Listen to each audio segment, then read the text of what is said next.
देश के वो केंद्रीय मंत्री जिनसे इस्तीफा मांगा गया क्योंकि बेटा पाकिस्तानी सेना में अफसर था। जी हाँ, चलिए इसी किस्से को आगे बढ़ाकर हम बात करते हैं भारत में एक ऐसे नेता हुए जिन्होंने 4 बार मेरठ से बड़े अंतर से लोकसभा का चुनाव जीता। ये नेता आज़ाद हिंद फौज के बड़े अफसर भी थे। उनका नाम था शहनवाज खान। बाद में भारतीय राजनीति में एक बड़े नेता के रूप में उभरे, मंत्री भी बने। जब उन्होंने 1952 में मेरठ में पहला चुनाव जीता तो उनका परिवार और बेटे पाकिस्तान में थे। दरअसल उन्होंने खुद तो भारत में रहना मंजूर किया था, लेकिन उनके परिवार ने पाकिस्तान से भारत आने के लिए साफ मना कर दिया था।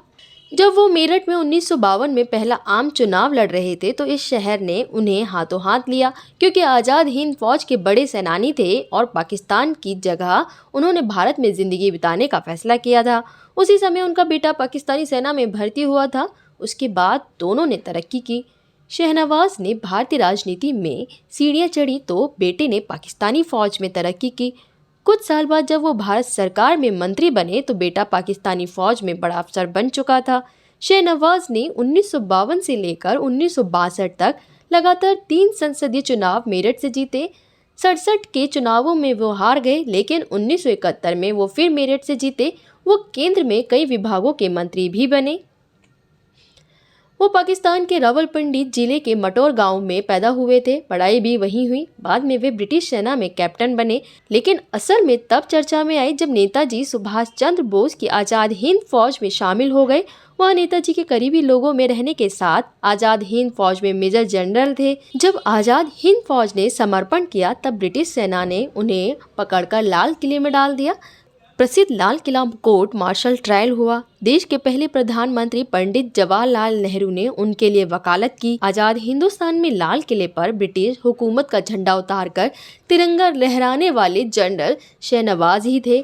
आज भी लाल किले में रोज शाम 6 बजे लाइट एंड साउंड का जो कार्यक्रम होता है उसमें नेताजी के साथ शहनवाज की आवाज़ सुनाई पड़ती है।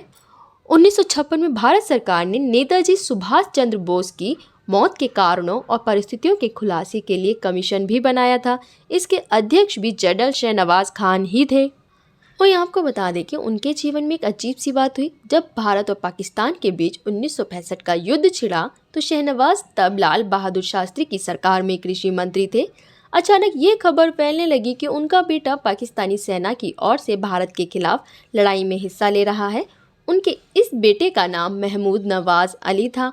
वो बाद में पाकिस्तानी सेना में बड़े पद तक भी पहुंचा। ये बात देश में आग की तरह फैली।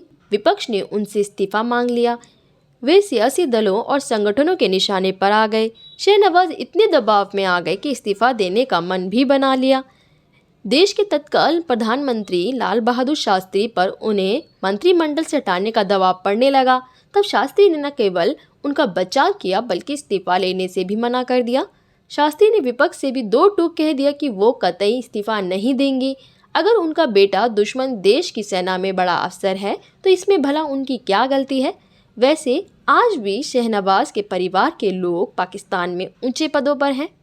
वहीं आपको बता दें कि जब तक महमूद नवाज पाकिस्तानी सेना में रहे तब तक अपने पिता से कभी नहीं मिल सके, क्योंकि सेना का नियम उन्हें इसकी इजाज़त नहीं देता था। लेकिन रिटायरमेंट के बाद वो पिता से मिलने ज़रूर भारत आए। आज भी शाहनवाज के परिवार के कई लोग पाकिस्तानी सेना में बड़े पदों पर हैं। कुछ साल पहले पाकिस्तान की खुफिया एजेंसी ISI के प्रमुख बने लेफ्टिनेंट जनरल जहीर उल इस्लाम उनके सगे भतीजे थे। शहनवाज के भाई खुद पाकिस्तानी सेना में ब्रिगेडियर पद तक पहुंचे थे। वहीं नई दिल्ली में 69 वर्ष की उम्र में 1983 में उनका निधन हो गया। अब उनकी याद में बनाया गया जनरल शाहनवाज मेमोरियल फाउंडेशन गरीब बच्चों की पढ़ाई लिखाई में मदद करता है। इस फाउंडेशन का मुख्यालय नई दिल्ली के जामिया मिलिया इलाके में है। इसी तरह की खबरों के लिए बने रहें हमारे साथ। चैनल को सब्सक्राइब करना ना भूलें। बुलंद भारत।